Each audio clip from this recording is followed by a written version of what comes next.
This Parsha Podcast is dedicated in honor of a new baby whose name is Moshe Botnick. He is the son of my brother-in-law and sister-in-law, Malka and Shmuel Botnick. Of course, Rabbi Botnick is an old friend of the pod. He goes professionally now as Shmuel, not Shmuley. He's grown up. Malka, mom of the baby, is my wife Chaya's sister. So we have a new nephew. And the bris for young Moshe Botnick was yesterday, was Monday in Cincinnati. And the second I found out that our sister-in-law, our sister and sister-in-law, my sister-in-law, Chaya's sister, had a baby, before Chaya even found out about it, I already booked her a flight to Cincinnati to go to the bris. So she flew in and joined. So I manned the home front Sunday and Monday with surprisingly few hiccups, but of course, less time to prepare the Parsha Podcast. So you may think it's a bit underbaked, but I guarantee you there's no risk of salmonella today. I don't think it'll be that doughy. We read about matzah in this week's Parsha. There's no chametz. It's all matzah. I think it is going to be fully baked. You let me know, rabbiwolbe@gmail.com. I will tell you, I did have a drop of clairvoyance because I predicted that they were going to name this young boy Moshe. Now, the custom is you don't share the name by the bris. We name a child. We don't share the name ahead of the bris. If you have to submit documentation for the social security or the birth certificate, you do that. You do it surreptitiously. You don't publicize it. Baby is born, and I said, okay, I'm going to figure out what they're going to name the baby. I'm going to figure out, I know Rabbi Botnick and how he works. I could figure it out. So I started to scan famous people who passed away that day. Whose yard site is the day the baby's born? And the first name on the list, Rabbi Moshe ben Maimon, the Rambam, Maimonides, on that same day. That's number one. Number two, Rabbi Botnick, he was a very close student of Rabbi Moshe Wolfson, who recently passed away. We mentioned Rabbi Wolfson in last week's Parsha Podcast, and in the previous week's Parsha Podcast, the book was recommended to me by Rabbi Botnick, and he was a close friend of Rabbi Moshe Wolfson, who passed away, plus all these week's Parshios are all about Moshe. So for those two reasons, it says they're going to name this boy Moshe. And I have a thing. I like to guess what the name's going to be ahead of time. But this time I told my wife, I said, not only am I convinced, I will be shocked if they don't name the baby Moshe. And of course, I wasn't shocked. And when Chaya was at the bris, she did like a video call for all the family that wasn't there. And we're listening in. They're about to announce the name. And I said, Moshe. And then I said it right before they said it. My daughter's like, how did you know? Well, I figured it out. There's a new boy. His name is Moshe Botnick. And we hope that he grows and flourishes, becomes a great Torah scholar and a great Jew and person, someone who brings joy to the family, to the extended family, to the entire Jewish nation, of course, to the Almighty in heaven. It's Parshas Bo. It's the Parsha Podcast. And this year, it's the 9th year of the Parsha Podcast. And the theme for this year is Torah is your ID. The letter I stands for idea. And D stands for dilemma. And the idea today is bonkers. It's bonkers. Now, if you think that bonkers is bad, no, it's good. This is the kind of slang that kids today use. When you want to say something is really good, it's bonkers. And I'm trying to sound really hip so that my children will want to listen to the podcast. And I'm picking up all their slang. So like when you say something, you're supposed to say facts, bruh. Those are words that you don't know what it means. But the kids know this is going to be bonkers. And it's bonkers for all sorts of reasons. For one, it brings us behind the curtains. We always talk about how the Torah is multidimensional, multi-layered, multifaceted, 70 facets to Torah, all this depth and all these connections that are so invisible to us looking at it from the surface. We're going to get a little taste and a little flavor of what that means. Like a little a little dose, a micro dose on studying the Torah on that advanced level. But what's really special about this idea is that it's also still somewhat accessible even to simpletons like us. We're getting in the batter's box and there's a major league fastball, but we can even appreciate it as amateurs, as lay people. Parsha Podcast, of course, tells the story of the Exodus. We're in the book of Exodus, and the whole story, Parsha Shmos, last week, Va'era, Parshas Bo, next week, Beshalach, which is going to be, of course, the chase down. But the actual Exodus happens here. We're going to read about the final 3 of the 10 plagues. It starts off, Moshe is negotiating with Pharaoh. He says, take the adults, leave the kids behind. He still thinks he has some leverage. So, of course, the Almighty unleashes the plague of locust. I'll send them, just stop the swarms. And of course, God hardened his heart. It's not going to be so simple. Then there's darkness. Okay, fine, go, but just leave the animals behind. Moshe says, buddy, you don't get it. We're taking everyone and everything. And not only that, you're going to send animals for us to sacrifice. You don't understand what's going to happen. And Pharaoh says to Moshe, we're done.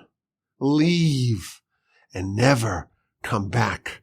And Moshe says, you are right. You are correct. I'm going to leave and I ain't coming back. The next time we meet, you are coming to me. Because at around midnight, there's going to be a great cry throughout all of Egypt. The firstborn will all die. And Moshe turns around, storms out, never to return to Pharaoh's palace. Pharaoh, indeed, will come to Moshe next time. And then we get many, many laws. God tells Moshe, we're preparing for the Exodus. We start off with the mitzvah of a calendar to sanctify the new months, which means, of course, to declare that there's a Rosh Chodesh, the new month, but also means to manage a calendar. We have a complicated calendar. We have to balance a lunar month with a solar year. So there's a very complicated process called the intercalation of the calendar. That's part of this mitzvah. And then there's the prep for the Exodus. We have to have the paschal offering, and there's special laws that differentiate the paschal offering done in Egypt from the general paschal offering done subsequently. You have to take the blood and put it in your doorpost and the lintels, and you have to actually manage the sheep, oversee the sheep, watch it for a couple of days prior, not leave the house the entire night. And then we go through all the laws of the general paschal offering to consume it, how to consume it. It has to be roasted. It cannot be cooked.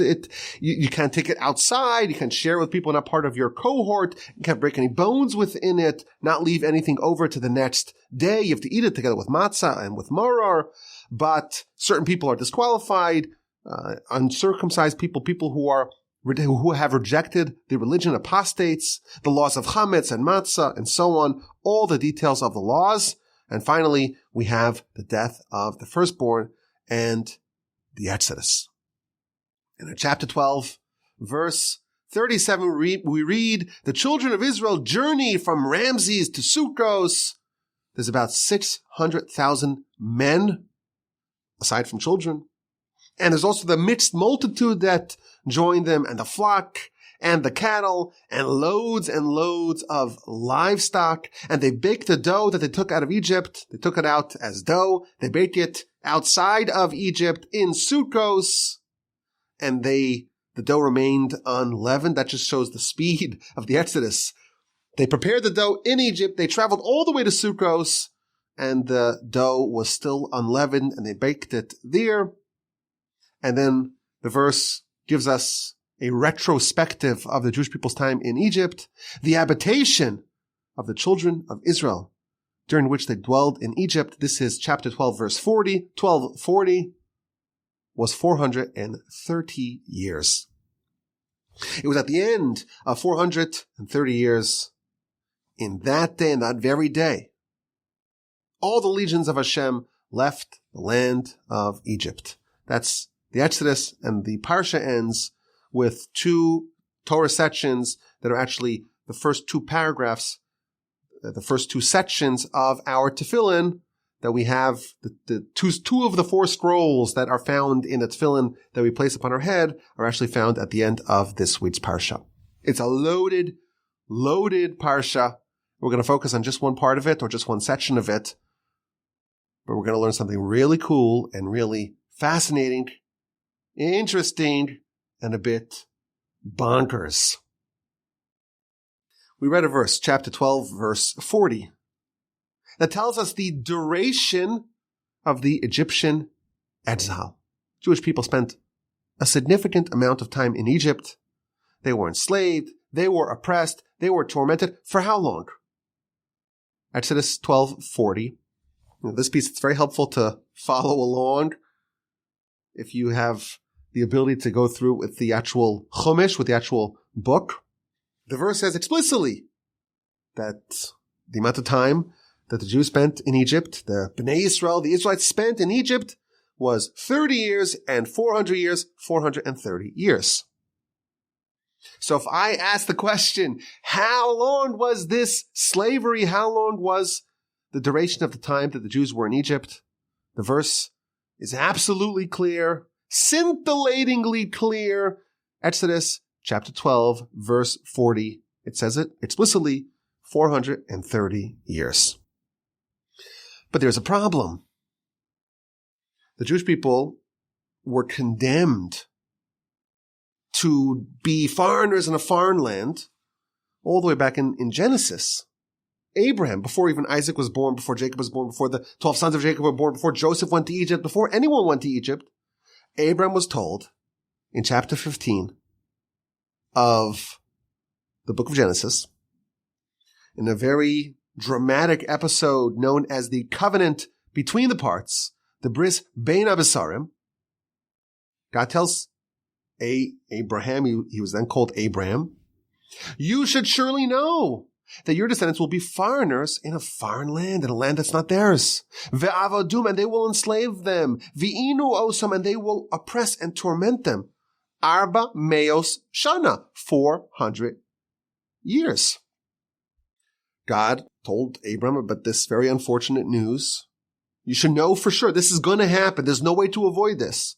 Your descendants will be enslaved and tormented and oppressed for 400 years in a foreign land, in a land that's not theirs.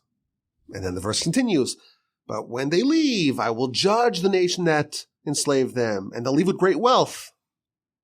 This is Genesis chapter 15, verse 13. So how come they were 430 years in Egypt when the plan was only 400 years in Egypt? This is the book of Genesis. This is in the book of Exodus, but they cannot be in conflict. Which one was it? 430 or 400? Is that a good question? Here's another question. The Torah lists the 70 souls that descended to Egypt. Jacob goes down, 70 souls. And there's really only 69 if you count them. That's a question. But one of the souls, one of the people mentioned, is a man named Kehas. He's the son of Levi. Levi has 3 sons. One of them is Kehas. That's his name. And this is actually Moshe's paternal grandfather. He's also his maternal uncle, which is complicated, but he's Moshe's grandfather, his father's father. Now we know how old Kehas was when he died. The verse tells us, Exodus chapter 6, verse 18, Kehas lived to the age of 133. Now Kehas had 4 sons. The eldest son of Kehas was a man named Amram, the father of Moshe. Amram lived to 137. And you find that also in scripture in Exodus chapter 6, verse 20. So only 2 verses later. So Kehas was 133 when he passed. Amram was 137 when he passed. Moshe was 80 at the time of the Exodus. So if you add the total lifespan of Kehas, one of the people that went down to Egypt, you add his whole lifespan and his son's whole lifespan and Moshe's whole lifespan up to the point of the Exodus, 133 plus 137 plus 80, it's a total of 350 years. How is it possible that they spent even 400 years in Egypt when one of the people that went down to Egypt, Kahas, if you add his whole lifespan, not including the time that he lived before he got there, and not including the time that he overlapped with his son, Amram, and you add Amram's entire lifespan, not including, of course, the time that he overlapped with his son Moshe, you don't get to 400 years. It cannot possibly be that the Jewish people were in Egypt, not even for 400 years, certainly not 430 years. Yet, we read a verse in our Parsha. Check it up. In every version of the Torah, you'll find chapter 12, verse 40. The Jewish people were 430 years in Egypt. That's another very good question. And of course, the cynical answer is, well, no one reads the details of the years. Come on. We're there for the flavor, for the narrative. We want to just get the highlights. Who's going to remember what it says in Genesis chapter 15? It was a 400, it was a 430. Maybe you could sneak a fast one. Maybe no one will calculate the ages of Kehas and Amram and Moshe. Of course, that's not a legitimate answer. Now, because of these questions, a very significant event happened about 2,300 years ago. Something very unusual, dramatic, maybe even a bit sacrilegious happened. There was a world leader who was an emperor. His name was Ptolemy. He was one of the Greeks, Ptolemy, the Egyptian Greeks. And he invited 70 of the greatest sages in the world to come for a visit. We're just going to chat. And they all came, and he handcuffed them. And he placed each one of these great rabbis in a room by themselves. He didn't tell them what they're coming for, and he didn't allow them to collude, collaborate, coordinate. He put them in 70 rooms. And he said, I want each one of you to translate the Torah into Greek. I want to know what this is all about. What's all the fuss about? And I don't want you guys to plan and collude, so no one knew why they were invited. They just got this nice calligraphied invitation. They showed up, and they were put into different rooms, and they were not allowed to leave until he finished translating the entire Torah in Greek. Now, this is a problem, because if it says something which is wrong or offensive or could be misinterpreted, and he can't read Hebrew, but he could read Greek, what's going to be? So the Talmud says that a miracle happened, and the Almighty placed wisdom and almost a degree of prophecy into the heart of each one of these 70 different men, and they knew exactly how to tinker with it to make sure that they altered certain things in the translation of the Torah to Greek in the Septuagint so that Ptolemy will not misinterpret the Torah. And one of the changes is in our verse. Our verse, it talks about the Jewish people being in Egypt for 430 years. Well, there's an obvious contradiction. It was 400 years. It was supposed to be 400 years. And the math doesn't check out. So they switched the verse. Now again, they didn't switch the verse to switch the Torah. They switched the verse so it doesn't get misinterpreted. Ptolemy won't have the sophistication needed to understand our questions. So they switched it from 430 to 400. So it's the same. It's congruent with the prophecy to Abraham. And they added a little bit of just some clarification. The Jewish people, the Israelites, they spent the time that they spent in Egypt and elsewhere, that the word and elsewhere, was 400 years. A slight emendation to the Torah for the purposes of it not being misinterpreted. And they all agreed upon that. Ptolemy gets that. And there's just uniformity. He knows there's no tricks. And thus they avoid a problem of him misinterpreting the Torah. Now, there's many other examples the Talmud cites. If you want to read the Talmud, it's in the book of Megillah on page 9a. Our questions are such strong questions. 400 versus 430. And just the math doesn't check out. And for that reason, they solve both problems by slightly amending the verse. Now, of course, this was just to blow off the emperor, if you will. what actually are the answers? How do we resolve and reconcile these apparently irreconcilable verses? So we don't have to go far. Of course, Rashi, on our verse, he answers the question. The total exile was 430 years. That clock started with the actual covenant between the parts. From when Abram was told about the exile until now, it's 430 years. And from the birth of Isaac until now, until the Exodus, it was 400 years.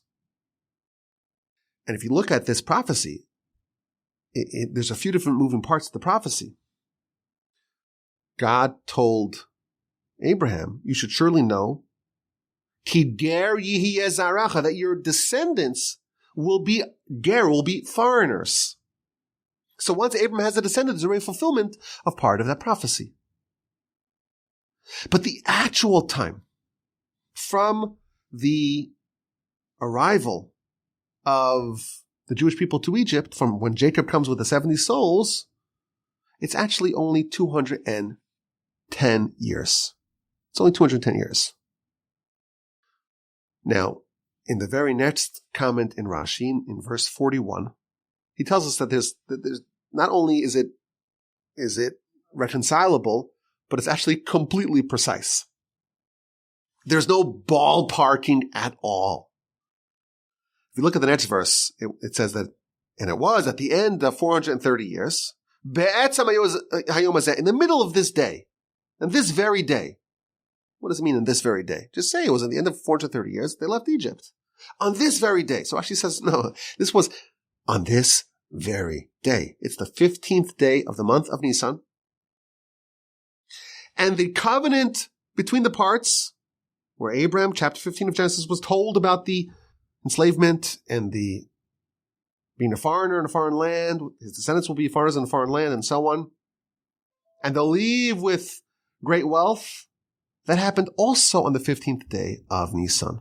And the birth of Isaac was also on the 15th day of Nisan. So not only is it accurate to the year, it's accurate to the day. Now, we know that podcasts are not the ideal setting for math. Math and podcasts don't go well together. Let's just spell this all out.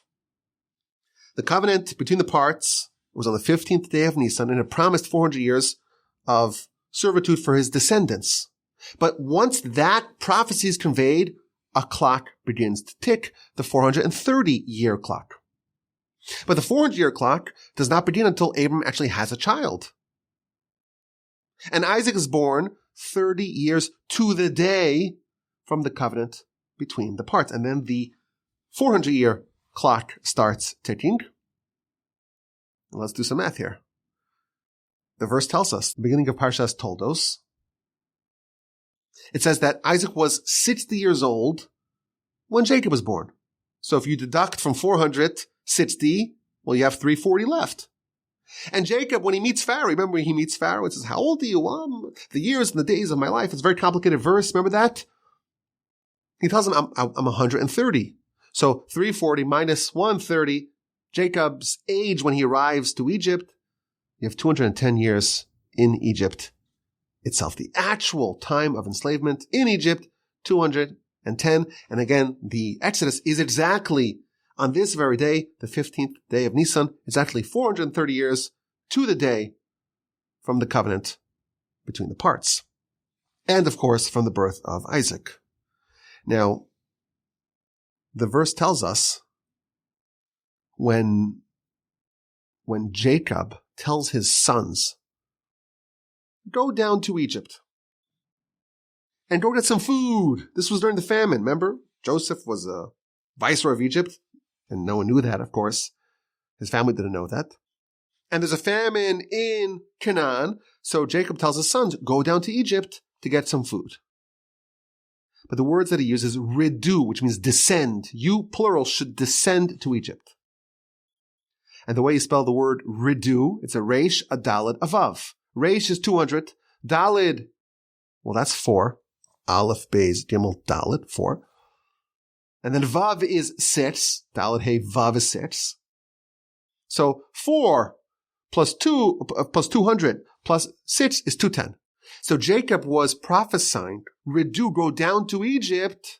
He's prophesying you'll be in Egypt for 210 years. So we solved all of our problems.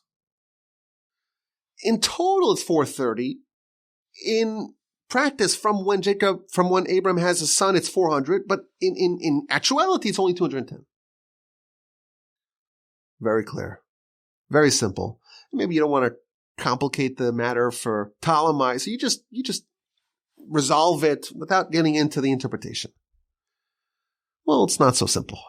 If we're gonna address this properly, let's go through all the sources. I had the great privilege of reading Parshas Vayechi this year, which is the last installment in the book of Genesis.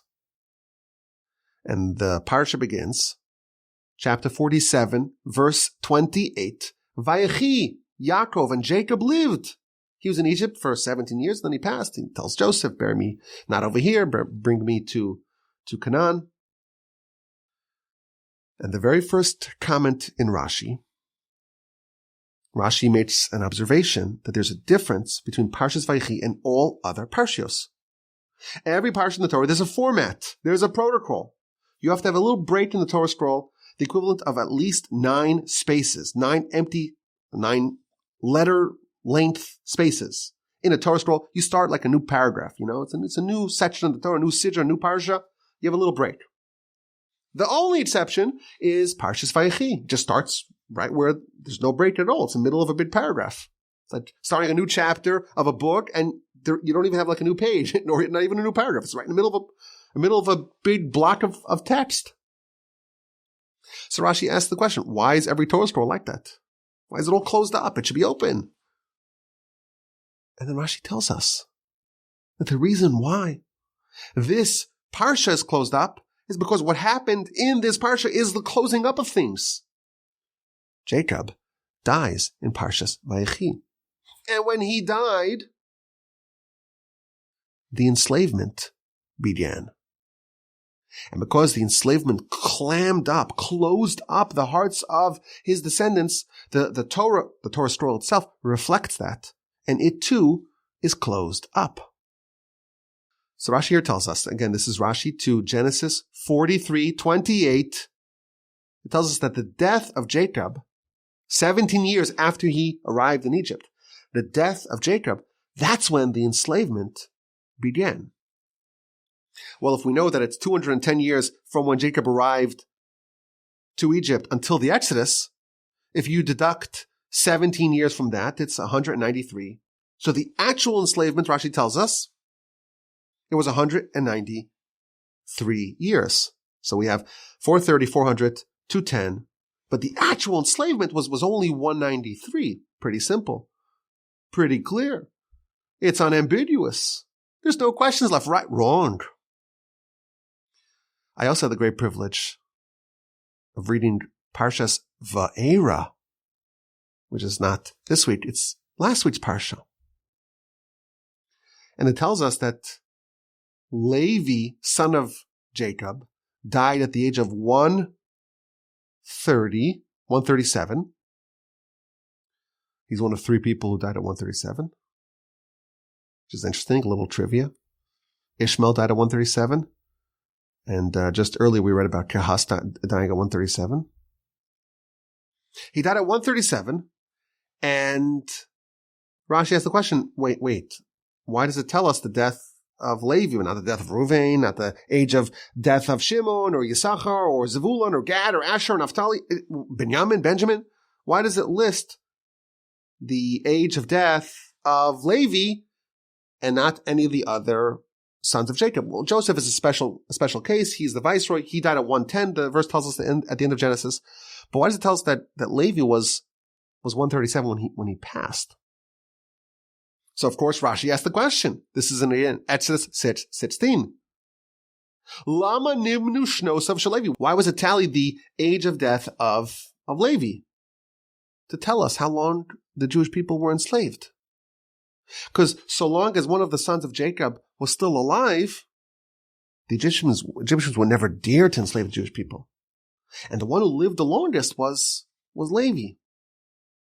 And therefore, to mark the beginning of the enslavement, it tells us the age of death of Levi. Now, how long before the Exodus did Levi die? I'll spare you the math. It was 117 years. So we're getting more timelines than we expected. How long were the Jews in Egypt is a complicated question. 430, 400, 210, 193, 117. And what's amazing about it, that Rashi in two places says absolutely incompatible things. In Genesis 47:20, he says that when Jacob died, that's when the enslavement began. And only a few chapters later, Exodus chapter 6, verse 16, it tells us that when Levi died, that's when the enslavement began. What's going on? How long were they actually enslaved? So, of course, the commentaries talk about this. The Maharal gives an answer. He says that it was only sporadic enslavement when Jacob died, but then it became a more permanent enslavement when Levi died. Others suggest that it was enslavement by choice when Jacob died. It was almost like a national effort of working for Pharaoh, but you could opt out if you want. It became mandatory when Levi died. But there's an essay. It's one of those life-changing essays, authored by the great Megala Amukos, Rabbi Spira, the chief rabbi of Krakow. He lived a very long time ago, about 400 years ago. And he says, there's a lot more going on over here. How long were the Jews in Egypt? There's actually 11 different answers to that question. But somehow they're not contradictory. You see, the prophecy of the covenant between the parts, it actually refers to 11 different dimensions of slavery, of subjugation, of submission. And each one has their own timeline. So let's go through the 11 timelines of the exile. Are you ready? 430 years before the Exodus was the covenant between the parts. At that time, God declared, Yodoated, you should know this for sure. Abram, I have very disappointing news. I have good news, I have bad news. The good news is your children will flourish and will leave with great wealth, and those who oppress them will be judged, and you'll have descendants. A lot of good news came to Abram between the parts. But there's some bad news as well. You should know for sure this will surely happen. They'll be enslaved for 400 years. Imagine Abram hearing that. The verse actually says that he was shaken up by that. Imagine knowing that. Knowing what's in store for you, what your future looks like. Abram was shackled to a certain extent by this knowledge. There's something about the enslavement and the oppression and the submission that already began then. Well, of course, this is just the beginning. Isaac was born 400 years prior to the Exodus. And Isaac is actually Abraham's descendant. Part of the prophecy was, Yodoate, that you should surely know that your descendants will be foreigners in a foreign land. Abraham's heir is Isaac. So the next puzzle piece in this prophecy is now in place. And now the next part of this prophecy is in motion. Your descendants are already here. This is another dimension, another element of the exile. Now, Isaac himself never actually went to Egypt. When he wanted to go, God says, no, you're not going. But when he was 60, Jacob was born. And that was the first descendant of Abraham who would actually descend to Egypt. That's when that person was born. Now, Isaac was 60 when Jacob was born. That means that it was 340 years before the Exodus, where the next realm, the next dimension of the enslavement began. Now, if I actually went through this piece in its totality, I told you that this is like the major leagues. This is like with those dimensions and lots of moving parts, and you really have to keep track of a lot, and it's better to go through it inside. There's a lot here. And if I went through everything, this podcast would be the length of 3 podcasts. So I'm gonna take some poetic license to edit a little bit. But the amount of hints, gematrias, acrostics, and just substrata of Torah that's going to be addressed over here in this piece, it's just unbelievable. When Jacob was about to go down to Egypt, God appeared to him. Genesis 46:3. Vayomer, and God said, I am the God of your father. Don't be scared. Don't be fearful. Don't worry about going down to Egypt. Ki legoy gadol asimcha sham. I will make you into a great nation. Sham, there. The word sham is superfluous. He's talking about going down to Egypt. Why does it say the word sham? The word sham, shin, mem. Shin is 300, mem is 40. It's 340. This is a textual hint, a scriptural hint to the fact that there's something about this experience that is 340. And here's where it gets a little bit bonkers, as I promised. Do you recall the unusual conversation that Jacob had with Pharaoh when they met? How old are you, Jacob? 21 plus. No, that's not what Jacob said. He said 130. But he gave him a whole spiel, a whole soliloquy, a whole convoluted response. And the whole discussion, the whole dialogue, the whole narrative, the whole back and forth, it seems so out of place. Like there's just a conversation. Oh, nice to meet you. How old are you? Where are you from? Nice weather. Is this, chit chat, small talk here, recorded in the Torah just to let us know that there was some, collegial conversation? It seems so out of place. Why does Pharaoh ask him his age? And why does Jacob give such a unusual and convoluted response? Genesis 47:8-9. Pharaoh says, how old are you?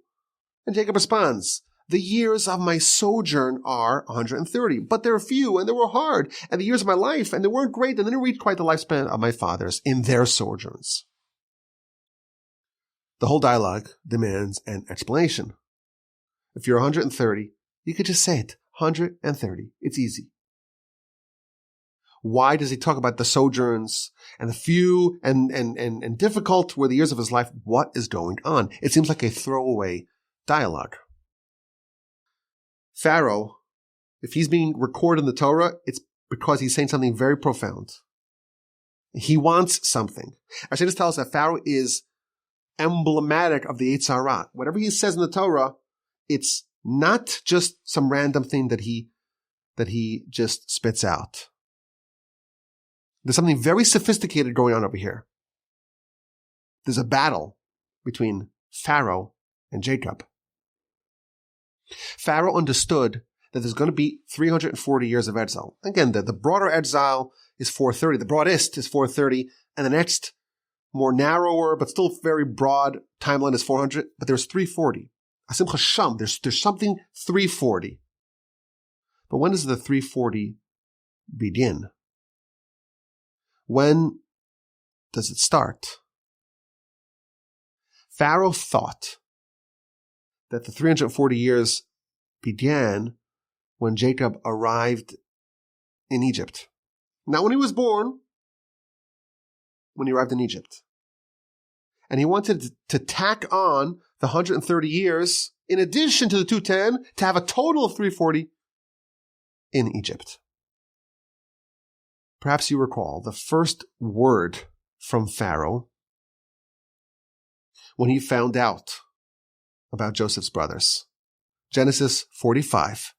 Joseph reveals himself to his brothers. I'm Joseph. Is my father still alive? And everyone's weeping and everyone's uncertain and they don't want to approach him. You remember that? Parshas Vayigash. There's a very unusual verse. 45:16. Vehakol nishma, and the voice was heard in the house of Pharaoh. And the voice said, Bo Ache Yosef, the brothers of Joseph came. And Pharaoh was very happy. Not only him, also his servants. The news reached Pharaoh's palace. Joseph's brothers are here. And Pharaoh is pleased, and his servants are pleased as well. That's not what it says. It says, the voice arrived. The kol arrived. Now, the word kol is usually spelled kuf, vav, lamed. In this instance, the vav is omitted. Just a kuf and a lamed. Kuf is 100. Lamed is 30. And I say this tells us that Pharaoh had a dream. And the dream was associated with the number 130, the kol, the 130. And that made him very happy. He thought he was granted another 130 years. And he meets Jacob, and he inquires about his age. And he's a little bit uncertain. Does it begin when Jacob was born, or does it begin now? And Jacob says, no, I'm 130. And the years of my life hitherto weren't great. The sojourns, they were not that great.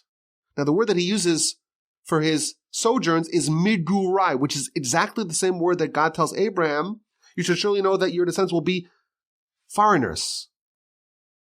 Ger yezaracha. Migurai. He says, buddy, the 130 years are migurai. They are a fulfillment of that prophecy to Abraham. And thus they're included in the 340. There's only 210 years left, not 340. This transforms the banal dialogue into a showdown, a cage fight, a standoff over the 130 years of prophecy. Has it been done already? Or will the nation languish for another 130 years in Egypt under the thumb of Pharaoh? But of course, Pharaoh was a fighter. He didn't relinquish those 130 years so easily. In the book of Exodus, chapter 1, verse 10, Pharaoh makes a plan, has a scheme. He hatches a cunning plot. And he says, let us be wise and clever. Pen yirbe. So the way that's translated is, maybe they will increase and they'll join our enemies and they'll kick us out of the land. But the word pen, pei nun, pei is, what's that? Well, that's 80. Nun is 50. That's 130. Pharaoh is planning. He has a shrewd plan. He's trying to think of ways, pen yirba, to add 130. Maybe we could still get the 130. He was still trying to figure out, way after the time where he met Jacob, and Jacob says, buddy, I'm already 130. Those 130 years are accounted for. He's still trying to figure out how to get it. So we're starting to assemble here the timelines. We have 430, 400, 340. These are fulfillments not of times in Egypt, but times of alienhood. Your descendants will be aliens, will be foreigners, will be ger, will be outsiders. Not necessarily in Egypt. That's the next part of the prophecy. Part of the prophecy was that they'll be foreigners, and that they fulfilled even before they arrived there. Now, again, I'm skipping a lot in this piece because it's so magisterial, but in Genesis 47:19, there is a phenomenal hint to the fact that the prophecy of 400 and the prophecy of 340 will not be fulfilled in the land. It will be fulfilled elsewhere. Only 210 will be in the actual land. Okay, I'll give you another one. Listen to this. 42:2. This is when Jacob sends his descendants his sons to Egypt to go secure some provisions, procure some food. And he says, redu, descend to Egypt. And the word redu, reish daled vav, is 210. Now, what does he say? The words in Hebrew are, v'shivru lanu misham, and go acquire for us from there. Get food for us from there. And we will live and not die. He tells his son, go get some food. But it doesn't say, he says, go to Egypt. If you're going to Egypt, I could just say, get food. It doesn't say, get food from there, you're in Egypt. Again, these are subtleties that we would not pick up. But if we're going to the major leagues, we've got to pick up every little subtlety. Why does it say the word misham? From Sham. Sham, you recall, Shin and Mem is 340. So we have Redu, 210. And he says, go get lanu for us. Lamed, 30. Nun, well, that's 50. Vav, that's 6. 86. Get lanu, 86. Misham, from 340. We're getting a little ahead of ourselves. But the actual intense enslavement will only be for 86 years. And this is the prophecy. We're going to be in Egypt for 210, but only 86 of that is going to be Misham from the 340. That's all hinted to in 42:2. Now again, just imagine you're one of the 70 rabbis. You're trying to explain this to Ptolemy. It's just way too complicated. And we're nowhere near finished. Now, is Joseph part of this family? Joseph's part of the family. And when does he arrive in Egypt? He's there. When he was, remember the story? They wanted to kill him. Well, put him in the pit that's teeming with vipers and scorpions. Oh, let's sell him. He ends up in Egypt 22 years before the rest of the family. So if everyone else, the 70 souls, arrived 210 years before the Exodus, well, Joseph preceded them by 22 years. And thus, if you mark the beginning of, the first representative of our people down to Egypt, that's Joseph, and that's 232 years before the actual Exodus.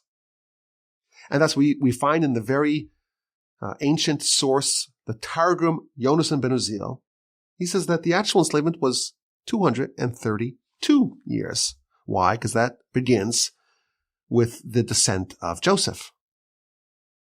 And it's hinted to, of course, in the Torah. Where? In the actual prophecy covenant between the parts, there's a very, very iconic, dramatic, striking description of what you're supposed to do between the parts. So you take the animals, divide them in half.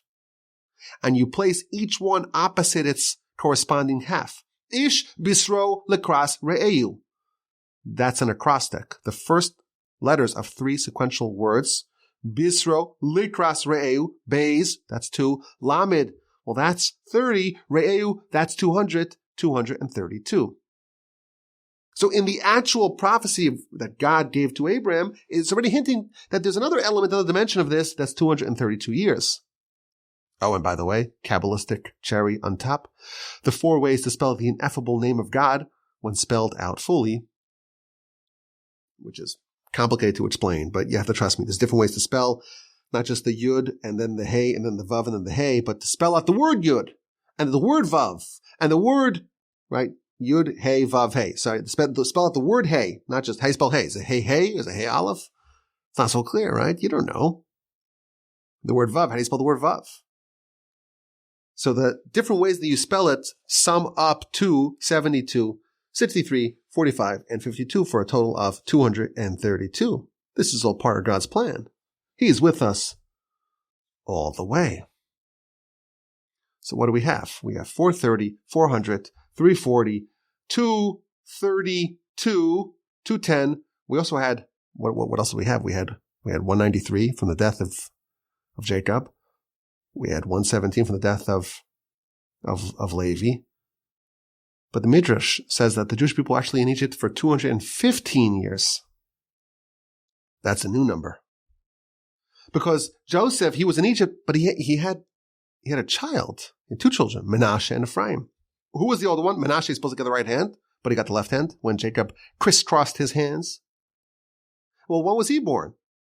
He was born 5 years prior to Jacob and 70 souls arriving in Egypt. And that's really when another dimension of exile was foisted upon this family. Oh, and that's also hinted to. God tells Abraham, Yodoa Teda, you should surely know, Ti Ger Yihiyeh, For a foreigner, your descendants will be. Those three words, the last letters of those three sequential words. T, that's a yud, yud's 10. Ger is a resh, which is 200. 10 plus 200. Yihiyeh. Hey, 5, 2, 15. Oh, and then there's the splitting of the parts. Splitting. You started for 4:30, but you split it. Because there's the day and the night. There's the day and the night.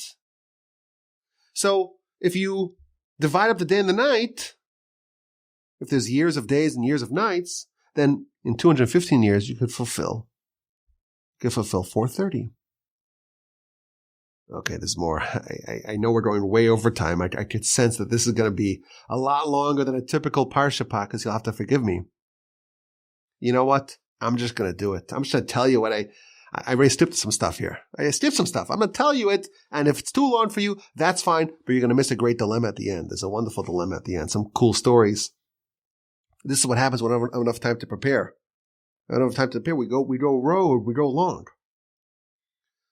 When Moshe in Parshas Va'era was told, go tell the Jewish people, promise them, we're going to go out, and his message falls flat. And they couldn't hear him. Mikotzer ruach, they had shortness of breath. Umei avodah kasha, from harsh labor. Chapter 6, verse 9. Mikotzer ruach. If you take those two words, mikotzer, that's 430. Ruach, well, that's 215. Out of kotzer came ruach. Out of the 430, using the magic of splitting the years of days and the years of nights, we ended up with 215. And there's more.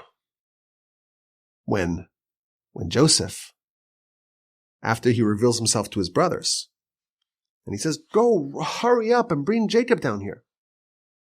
And tell him, so says your son Joseph, God made me a master over all of Egypt. Descend to me. Jacob told his sons, descend to Egypt. And Joseph tells his father, descend to me. But the word redu, that's plural descent. Jacob told his sons to descend. Joseph is sending a message back to an individual to descend.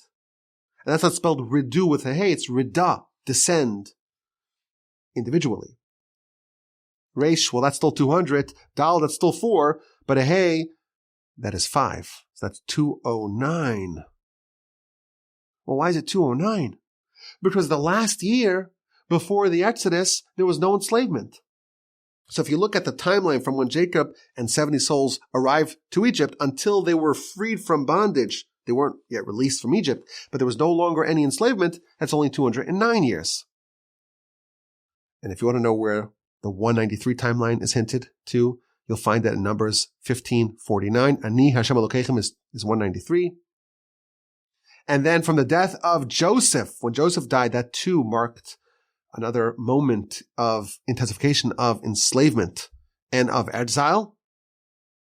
And the Midrash tells us that when Joseph died, that's when the appointment of the taskmasters began. Chapter 1, verse 11. They placed upon them taskmasters. Well, when did that happen? That happened with the death of Joseph, which was 139 years before the Exodus. And that was hinted to in Genesis 14:14. And the death of Levi at 117 years before the Exodus, that's hinted to in Isaiah 26:20. And in Exodus 14:5. And again, I don't want to take up too much of your time. It's also hinted to in Exodus 1:6 and so on. And finally, the birth of Miriam. The reason why Miriam is called Miriam means bitter. There was a bitterness with the birth of Miriam because the most intense servitude began when Miriam was born, 86 years prior to the Exodus. The name of God that connotes judgment is Elohim, which is the Gematria 86. When God tells Abram, you should surely know, we have revisited this verse many times, you should surely know, Ki der yezaracha, the descendants will be foreigners in a foreign land. Va'avadum v'inu osam, at that point of the prophecy, they will enslave them, and they will torment them.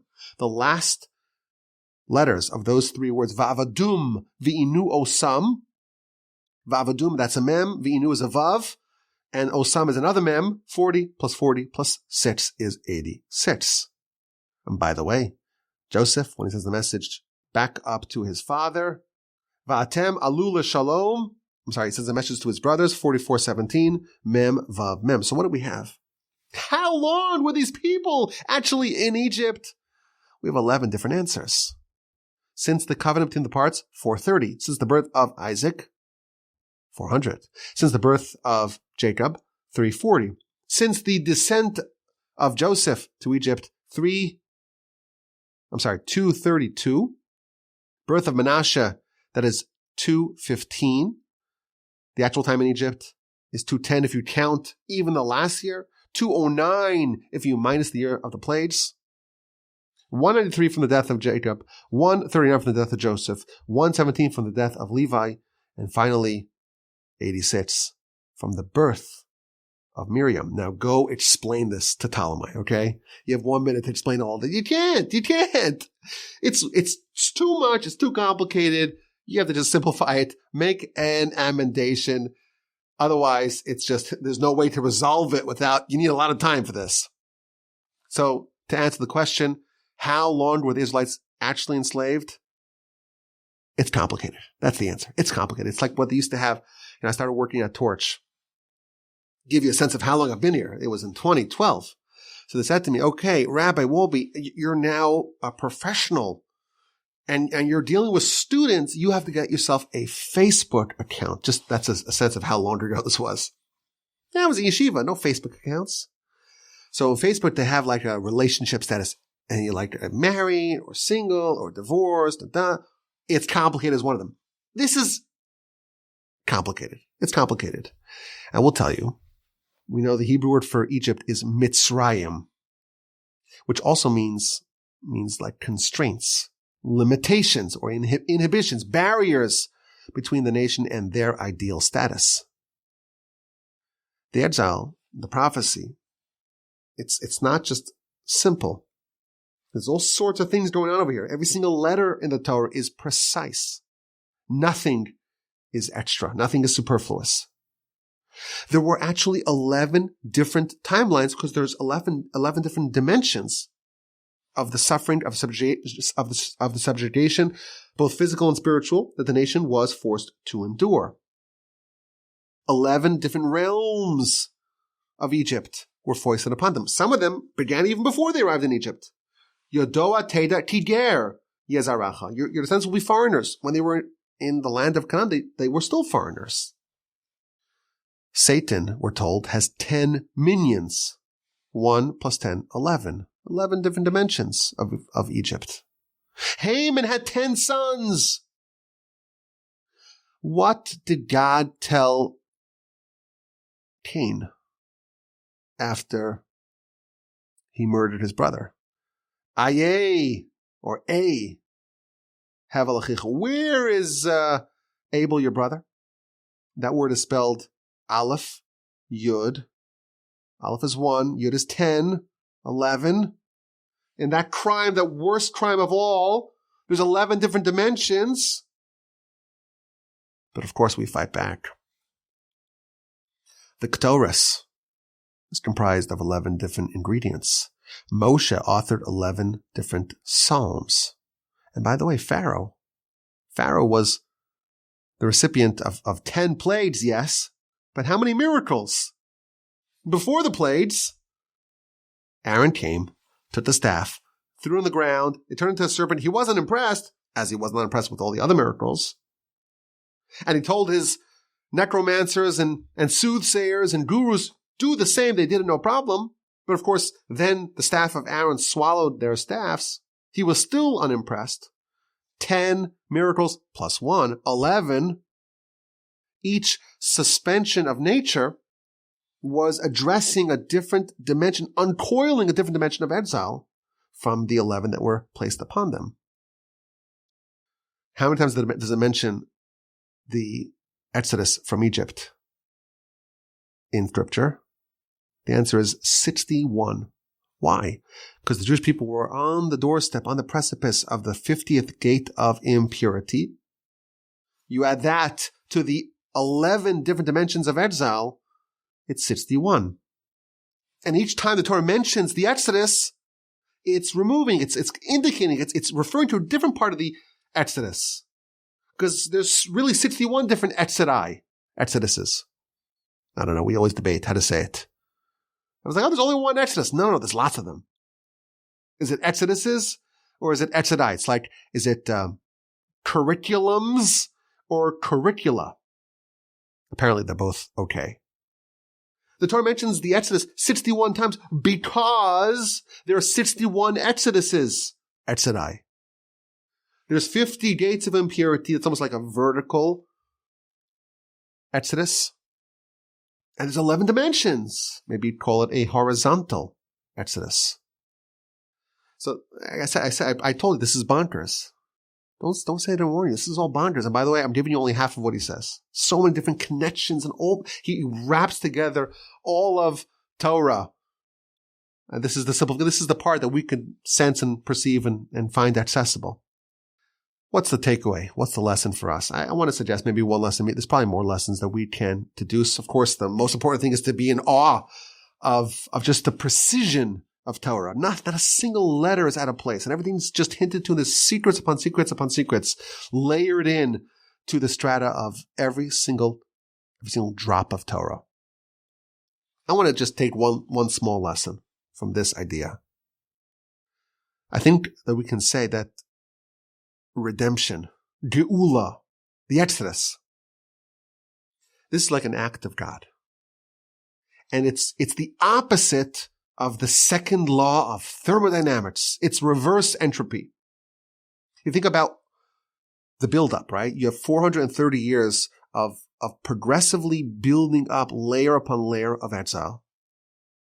And it's dismantled with the Exodus all at once. You think about other redemptions. Joseph, he suffered. He was sent into exile. And there was a buildup. It was 13 years from when he was sold as a slave until he was the viceroy of Egypt. And how many different things happened to him along the way? The brothers hated him, and they couldn't speak positively about him, and they were envious of him, and they considered to kill him. Let's get rid of this menace. And they stripped him of his garment, and they tossed him into a pit, and they sold him, and he was sold multiple times. And he was tempted by Mrs. Potiphar, and he was framed for a crime he did not commit. He was imprisoned in a dungeon, and the butler forgot him and did not remember him. Layer upon layer of exile, of distance between him and where he should be. And then we read one verse, 41:14. Pharaoh says, bring Joseph. I want to see Joseph. And they rush him out of the pit. And they give him a haircut in the shower, well coiffed, and he's right in front of Pharaoh. That's Exodus. That's redemption. The sources compare Messiah. Messiah really is, it's like a version of the Exodus, of the redemption. It's like childbirth. If you didn't know what childbirth was, and what pregnancy was, you would be like, what is happening here? If you just saw a woman in labor, you're like, this is awful, this is terrible, this torment, it's this woman's dying this awful, terrible death, and you have no idea what's actually happening. And it's almost like it gets worse, and then in an instant, there's the most incredible blessing. And the build-up reaches this crescendo, and then it's all over all at once, and there's an incredible blessing that emerges. The scripture tells us, and the sources are all unanimously in agreement, and I did a whole podcast on this subject on the Torah 101 channel. Listen to it. It's called Miracles of Messiah. The format of the Exodus, this is the story, the format, the protocol, the prototype, the archetype of all redemption. I hope to maybe include something about this in this week's newsletter that I hope the Almighty will help me write. The Exodus is the blueprint of all redemption, both communal and personal. And there's a format. It gets dark, and it gets darker, and it gets darker and darker and darkest still. And we know it's darkness before dawn, and all of a sudden there's dawn, but it's not really like that. Imagine the peak of darkness instantly is transformed into the brightest noon. Sunlight. That's what happened over here. It got dark. It was slightly dark. But over the course of 430 years, it's just getting darker and darker and darker. And in an instant, everything changes. I think it's heartening to think about this idea in terms of what it implies about the current status, our current state as a nation. A lot of people could be very disenchanted, pessimistic about where we're holding as a people, as a nation, as a world even. We see a format here. It gets worse and worse and worse. And when it's at the absolute worst, that's when instantly everything is transformed. On this very day, there is no ballpark in here, anything, nothing at all. Not a single millisecond longer than what is the plan. I think also personally for us, this is redemption. And redemption of God is the opposite of entropy. We can go and we hope to go, and we pray to go from the deepest of darkness to a great light. A bonkers idea. Let's get to this week's dilemma. What do we do? How much should we accept and welcome people that are checkered, that maybe could be negative influences? How much should we open our home and open our worlds, our lives, our hearts? How much kindness and hospitality should we extend towards people that are problematic or dangerous? I will tell you, I'm very proud of this, that I descend from some of the most legendary exemplars of kindness and hospitality. Some of the most famous people of hospitality that have lived in recent times. I'll tell you a story of a great-great-grandfather of mine. His name was Rabbi Grudzinski. And he was one of the most special Jews in Warsaw. That's where he lived. Even though he wasn't really Polish. Okay, don't call me a Polish person. I don't think that's still a pejorative anymore. They were Lithuanian, but they moved to Poland. So we're Lithuanian, yes, yay. With a dash of German. And a little bit of Romanian/Hungarian. We're a mixed breed. We take the best from everyone. At least that's what we're told. This person, we have to do like a whole podcast on this great personality, Rabbi Grudzinski. His name was Rabbi Isaac, Rabbi Yitzchak. Everyone called him Itcha. Itcha was like a Yiddish name for Yitzchak, Grudzinski. And his house was open to everyone day and night. Day and night. It was a public thoroughfare. And he would give up his own bed for his guest. Sometimes he would have a guest sleep in the same bed as him because someone comes and they need a place to stay. And the place that turns no one away is this house. And once even his own bed was occupied and he couldn't possibly sleep and he had to sleep during the day. There's one story like that we know of. And the people that came were some unsavory guests. There was one guy who was a mute. And he was very heavy, obese. And not only that, he's very picky. I might have told the story before. He was a picky eater. And he was very demanding, but he couldn't communicate what he wanted. He only wanted to eat one thing. So someone like that comes to my house. I say, listen, buddy, tonight is meatballs. You don't like it? Go to it's not a restaurant. You heard that. This is not a restaurant, okay? This is not a restaurant. But that's not what this great Rabbi Grudzinski would do. He would open up a siddur and go through the letters of the alphabet to allow the guy to spell out the food that he wanted.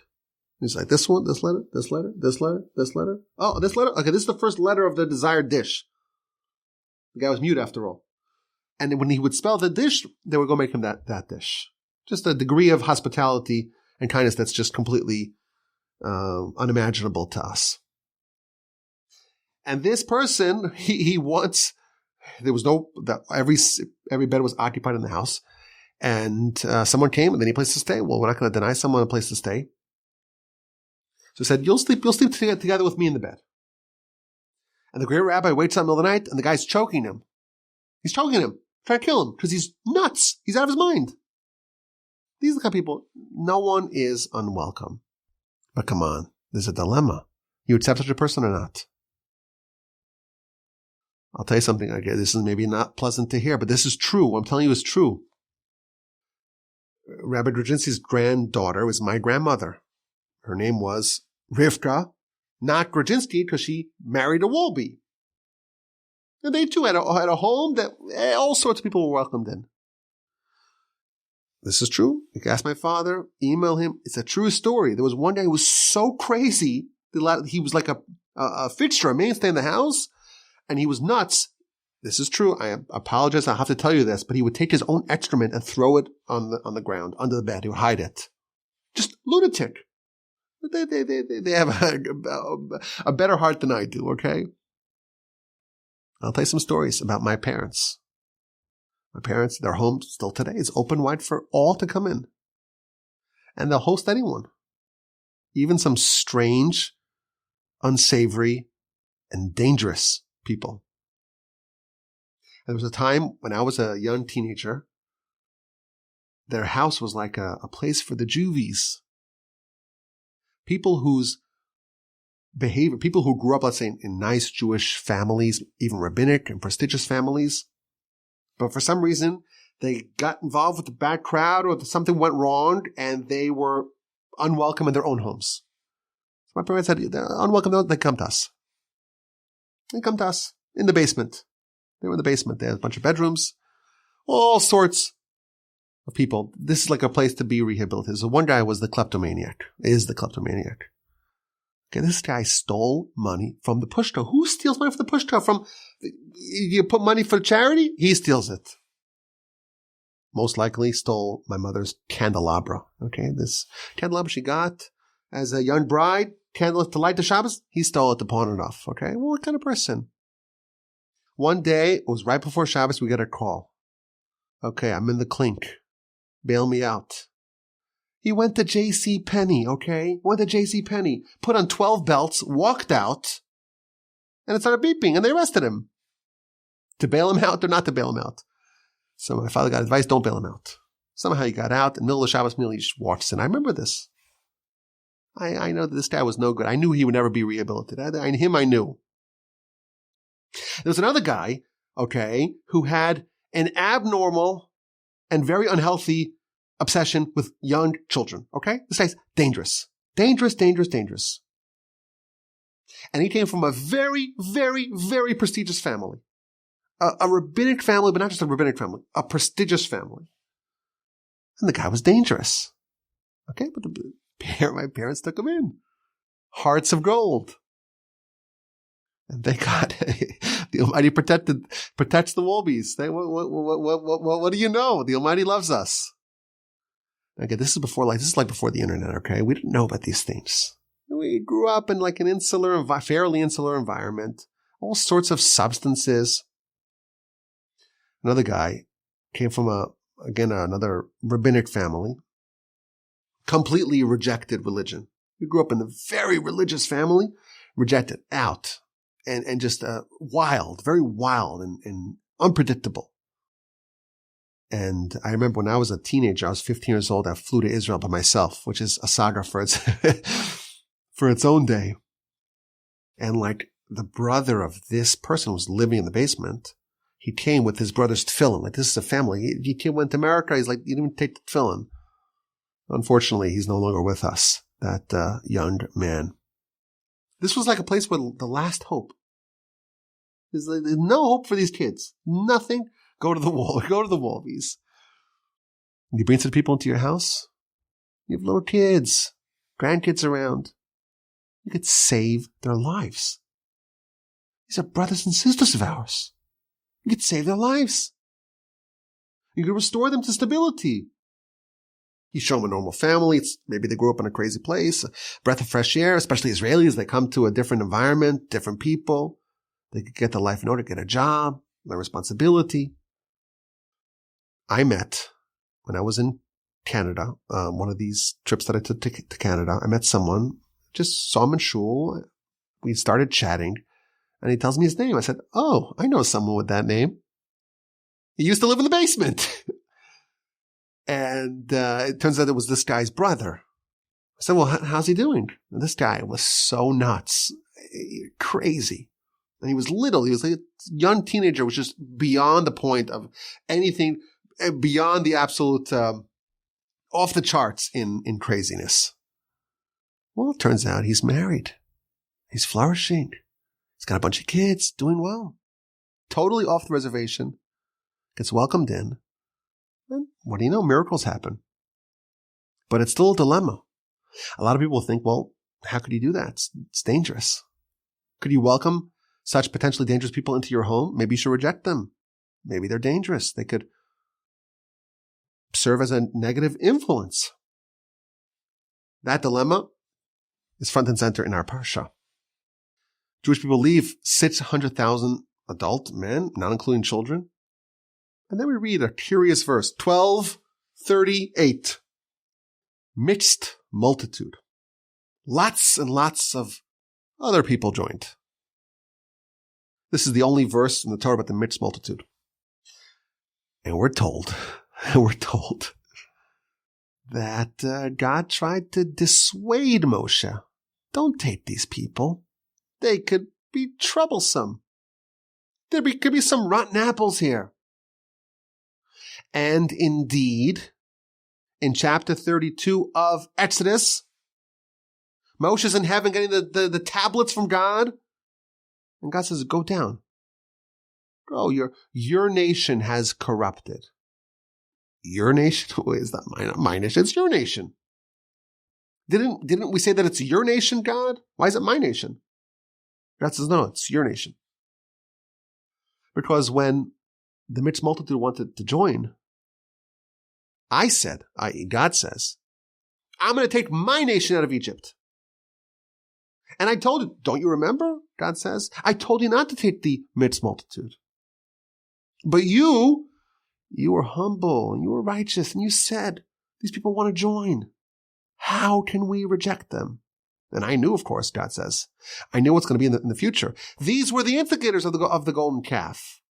I said, don't. I said, it's a bad idea. But you wanted it, so we did what you wanted. And some of them brought some of their idolatrous tendencies with them. And therefore it's your nation that corrupted, not mine. And indeed, what do the perpetrators of the golden calf, what do they say? Eile Elohecha Yisrael. This is your God, Israel. It's not saying it's our God, Israel. It's yours. They were mixed multitude, and they were telling the Israelites, it's your God, Israel. The mixed multitude, they're the ones who did the golden calf. What an interesting debate. The Midrash tells us, and it's again hinted to in Scripture, that there was a discussion between God and Moshe. And Moshe says, how can I deny them the opportunity to join the nation? And God says, they're dangerous. Be careful. It's your decision. I said don't allow them. You're righteous, you're humble, you want them, you're more gracious, but it's your nation. I find this absolutely fascinating, something fascinating to consider. This dilemma, this question, apparently was a point of disagreement between Moshe and God. Now, we may read this and say this is a mistake that Moshe made. But Moshe's mistakes are enumerated, and this is not included. So to me, this is just a fascinating point of discussion. We have the mixed multitude. They appear in exactly one verse in the Torah. But you open the Midrash, you open Rashi, and especially you open up the more arcane Kabbalistic literature, there's enormous discussion, voluminous discussion about the mixed multitude. And maybe we could say that this dilemma, what to do, you could save someone, you could give them eternity, you could turn them around, you give them the opportunity of all of existence. But there's also a risk. What to do? A fascinating dilemma, and apparently there's different perspectives between God and Moshe. And of course, we're just scratching the surface of this. There's probably a lot more to talk about. But this is the end of the podcast. I say it's a dilemma, something to consider, something to discuss. It's not much trying to resolve it for you. I'm not trying to explain it all to you. It's a dilemma, something to consider, something to ponder, something to chew over, something to discuss, and something to end the Parsha Podcast with. I know we went over time. I apologize. I actually had more stuff to say. And then I looked at my documents and my notes and my layout. I'm like, this is going to be way too long. So I trimmed it down, but I didn't realize how long it's actually going to be. What can I say? I enjoyed it. I hope you did as well.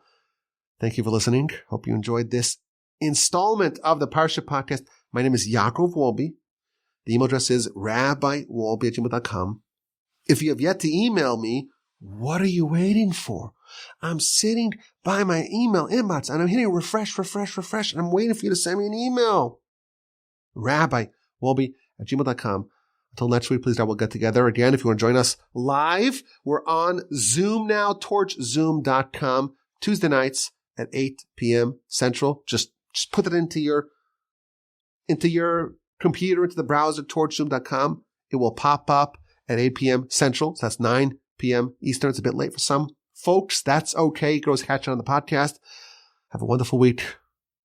Terrific and splendid and uplifting and invigorating and exciting and meaningful Shabbos upcoming. Please don't without money. We'll talk again next week. Again, the email address is rabbiwolbe@gmail.com.